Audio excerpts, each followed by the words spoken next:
নবী করিম সাল্লাল্লাহু আলাইহি ওয়াসাল্লাম আমাদেরকে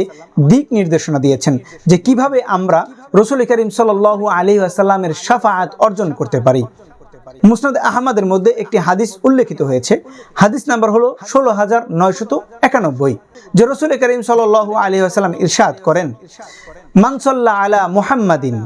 যেই ব্যক্তি মুহাম্মদ সাল্লাল্লাহু আলাইহি ওয়াসাল্লামের উপর দুরূদ পাঠ করে, ওয়া ক্বাল, এবং দুরূদ পাঠ করার সময় পাঠ করে,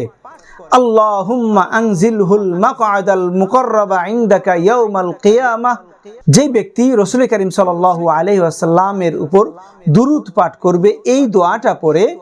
তার ব্যাপারে রাসূল করিম সাল্লাল্লাহু আলাইহি ওয়াসাল্লাম হাদিসের শেষ অংশে ইরশাদ করছেন, ওয়াজাবাত লাহু শাফাআতি, এই ব্যক্তির জন্য কিয়ামত দিবসে আমার উপর শাফাআত করা ওয়াজিব হয়ে যায়, অর্থাৎ